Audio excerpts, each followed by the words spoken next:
Apa saja yang kita diamkan, kualitasnya akan menurun dan cenderung rusak. Apa saja yang kita kerjakan secara tekun, kualitasnya akan berkembang dan berlipat kali ganda.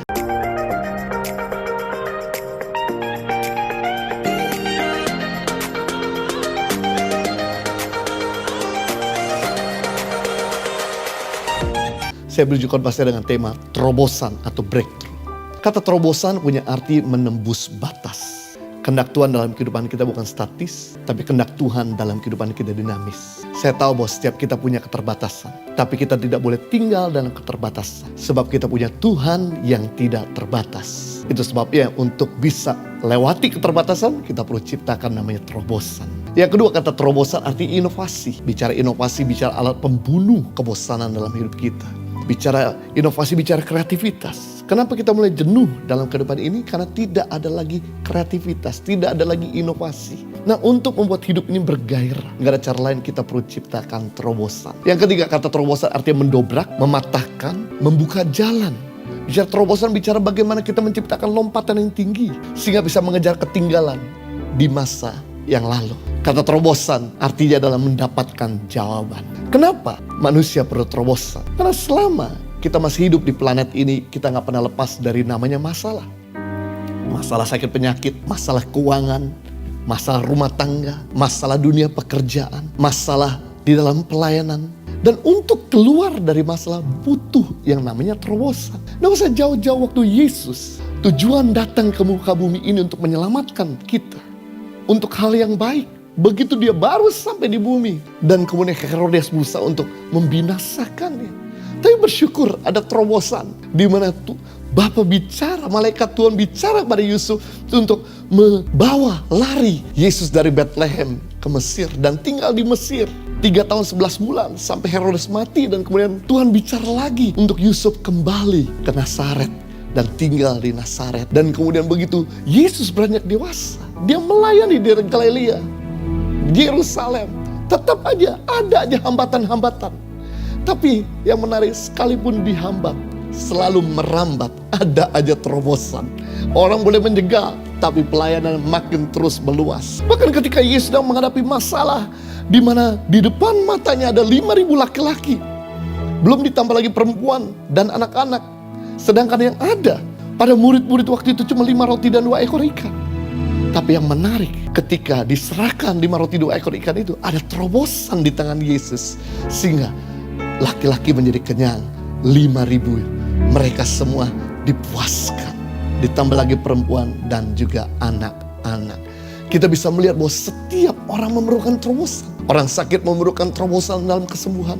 Orang yang berduka cita memerlukan terobosan agar bisa sukacita.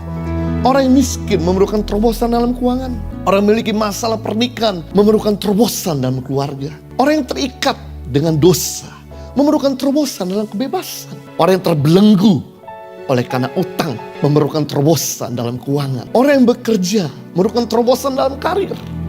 Orang yang berusaha memerlukan terobosan dalam bisnis. Orang yang melayani pekerjaan Tuhan juga memerlukan terobosan dalam pelayanannya. Nah, sekarang kita belajar bagaimana untuk kita menciptakan terobosan. Yang pertama, kita perlu bertindak aktif secara terus-menerus menuju perubahan. Karena terobosan tidak pernah datang secara otomatis. Terobosan tidak pernah datang dengan sendirinya. Perlu suatu tindakan yang nyata. Terobosan adalah kata kerja yang berarti tindakan aktif. Makanya harus menembus keterbatasan, harus berinovasi dari kejenuhan, harus mendobrak kelemahan, harus mematahkan dosa, harus membuka jalan. Untuk membuat terobosan tidak bisa menunggu keadaan berubah, tapi kita harus ciptakan sebuah perubahan. Kita gak bisa nunggu untuk usaha kita lancar sampai vaksin ditemukan terlebih dahulu. Kalau kita nunggu sampai vaksin COVID-19 ditemukan, maka kita udah keburu mati kelaparan. Kita udah ngutang sana ngutang sini. Mau gak mau kita dituntut to make the move or lose the chance. Seperti gambar ini, di mana kita harus bikin sebuah pergerakan. Kalau gak, kita akan kehilangan kesempatan.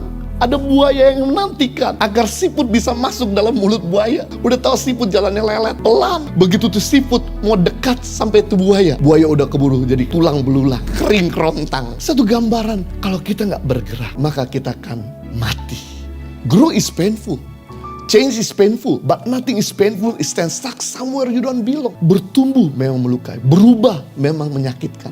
Tapi tidak ada lebih menyakitkan kalau kita tinggal dalam keadaan yang sama. Kalau kita gak mau keluar dari posisi kita yang sekarang, maka hasilmu tidak akan pernah the best. Yang kita perlu lakukan adalah kita perlu membuat sebuah pergerakan. Sama ketika kita sedang foto, kemudian backlight. Kita udah diberitahu ada backlight, tapi kita gak mau move. Kita gak mau bergerak. Kita masih mau punya posisi yang nyaman, yang enak. Udah gak mau bergerak lagi. Maka hasilnya pun tidak akan pernah memuaskan. Yang kita perlu lakukan, mari bikin pergerakan. Bergeser. Supaya waktu diambil gambar atau foto, maka hasilnya the best. Apa saja yang kita diamkan, kualitasnya akan menurun dan cenderung rusak. Apa saja yang kita kerjakan secara tekun, kualitasnya akan berkembang dan berlipat kali ganda. Rumput tetangga lebih hijau biasanya. Kenapa? Karena diurus, karena dirawat, karena diperhatikan. Sekalipun rumput tetangga yang bagus itu dikasih ke kita, kalau kita gak rawat, apa saja yang kita diamkan, kualitasnya akan menurun dan cenderung rusak. Perhatikan baik-baik. Yang baik jika didiamkan, hasilnya menjadi kurang baik. Apalagi yang buruk kalau kita diamkan, hasilnya diangker. Rumah yang gak pernah ditinggalin akan jadi angker, misterius. Sama halnya, kalau kita tahu bahwa kita punya masalah, gak bisa kita diamkan. Kita harus lakukan sesuatu. Buat sebuah pergerakan, move on untuk maju. Jangan tinggal di tempat.